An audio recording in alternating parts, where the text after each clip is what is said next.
I'm Adora Svitak. To paint a picture of the girls' State of the Union, let's do something admittedly a little stereotypical for 14-year-old girls like me. Let's go shopping. First, we take a trip down the toys aisle.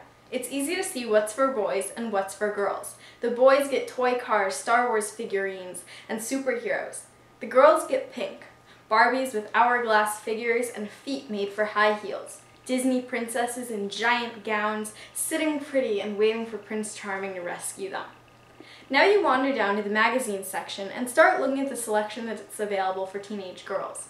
17, Cosmo Girl, Teen Vogue, Girls Life, bright flashy covers, celebrities, gossip, relationship and dating advice, thin models, makeup and dieting.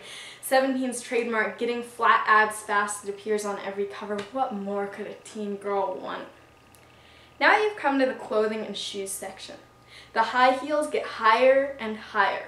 4 inches and higher, admittedly ultra high even by the store standards, are placed under the junior shoes section. And in the juniors clothing section, every bra is a push-up and there's a wide variety of lacy thongs available. You wonder why. This department store experience might be virtual, but the merchandise within it isn't. As a 5-year-old, I had proportionally incorrect dolls. As a teenager, I see magazines marketed to girls that seem to value beauty over brains. And I see clothes that I quite honestly don't think I'll need for another few years, if ever. I don't think that the women I look up to got to where they are now because of Barbie-esque figures. I think it took smarts and persistence and hard work. These aren't the traits that are emphasized on store shelves with the merchandise for girls. And misrepresentation of girls continues through adulthood.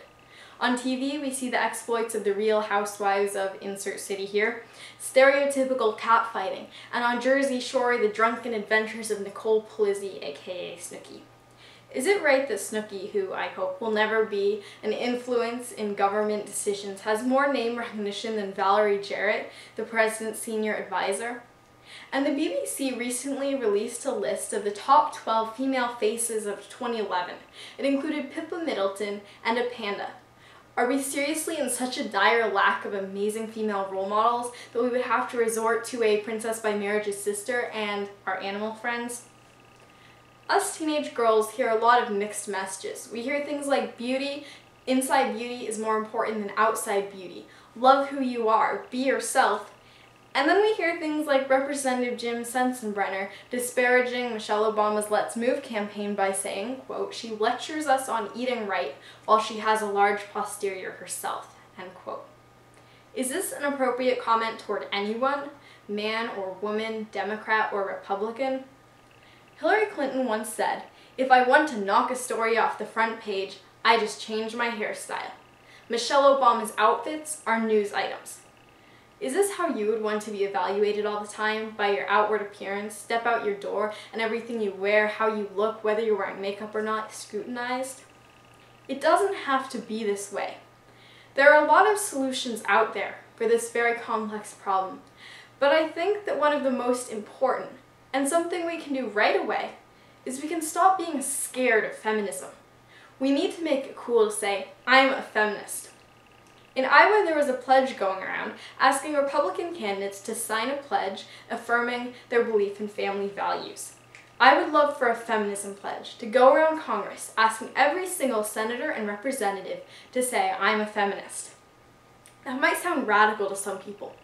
Aren't feminists those scary man-hating ladies in giant shoulder-padded power suits? Not quite. According to the dictionary, feminism is just advocating social, political, legal, and economic rights for women equal to those of men.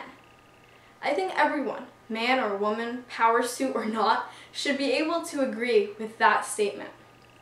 If our government leaders take this step of affirming the importance of feminism, it could have a huge impact.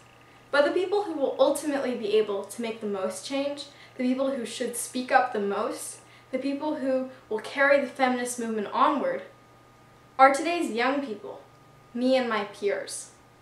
We need to make sure that today's boys and girls know as much about the lives of Susan B. Anthony, Eleanor Roosevelt, and Gloria Steinem as they do about Pippa Middleton or Kim Kardashian or LeBron James. That's the vision of our Girls' State of the Union that I, as a 14-year-old girl, hope to see. Let me put it another way. Let's go back to our virtual department store. Only this time there are some new toys on the shelves. Realistically proportioned, ethnically diverse girl superheroes with awesomely fierce expressions that put Barbie's simper to shame. There are magazines for teens that have extensive literary features and interviews with important political figures, stuff that actually requires basic reading ability. There are clothes that don't sell on the basis of less is more, but actually give you what makes you comfortable. Us teen girls should know from reading enough issues of 17 how to make something look good. But instead of foundation and lipstick on my skin, let's use feminism to give society a makeover.